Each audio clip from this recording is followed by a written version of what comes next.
오늘은 서동희가 강차열을 용서하게 된다는 내용을 이야기해 보려 합니다. 이번 으라차차 내 인생 92회에서는 강성욱이 뺑소니범이라는 사실을 알게 된 강인규가 강성욱에게 자수하라고 했지만 감옥에 가는 게 무섭다면서 버티기를 하는 강성욱의 모습이 나왔습니다. 그런데 강인규의 마지막 반응이 전혀 예상 외였어요.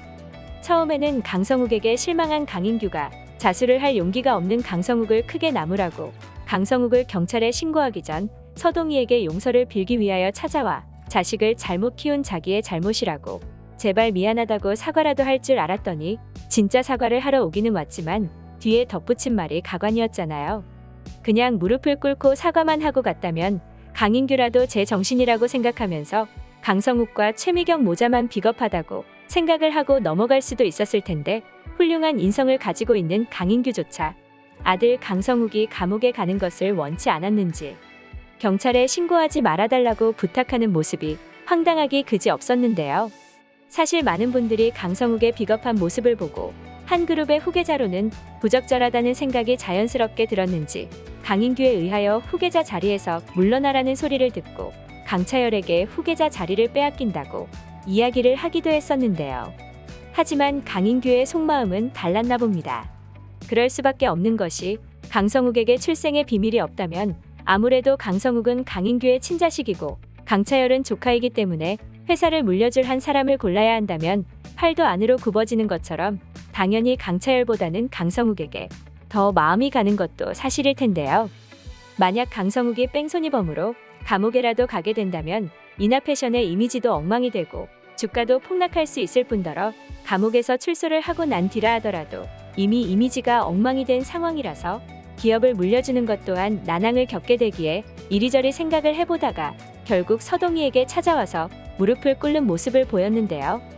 그런데 강인규가 이렇게 진실을 은폐하려고 한다면 강인규 또한 과거 최미경의 행동을 비난할 자격은 없어지는 것 같습니다.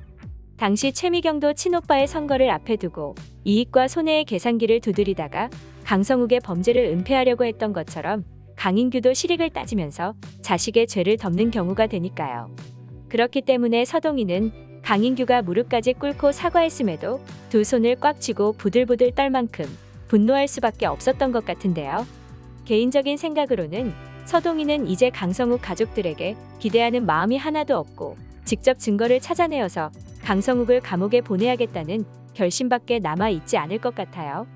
하지만 강성욱을 무죄로 만들기 위하여 최미경과 백승주에 이어 강인규까지 서동희의 입막음을 하려는 상황에서 이제 강차열만이 유일하게 서동희를 도와줄 것 같다는 생각이 드는데요. 으라차차 내 인생 92회 예고편을 보면 뺑소니 당시 차량이 폐차된 곳이 어딘지 알아보기 위하여 강차열에게 와서 이것저것 묻는 서동희의 모습이 나오잖아요.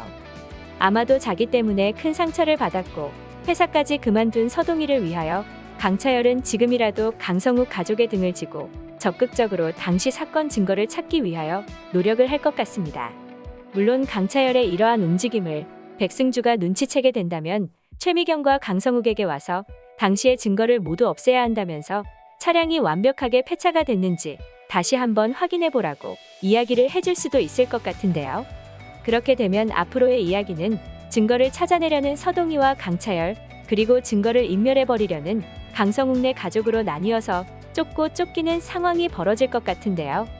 만약 서동희가 당시의 상황이 담겨있는 차량의 블랙박스를 발견하게 된다면 강차열은 끝까지 신고를 하려고 노력을 했다는 것을 모두 다 알게 되고 결국 강차열을 용서할 수도 있을 것 같은데요. 과연 서동희는 증거를 모두 찾아내고 강차열을 용서할 수 있게 될까요? 다음 회가 정말 기대되네요. 오늘 영상 재밌으셨다면 구독과 좋아요 부탁드려요.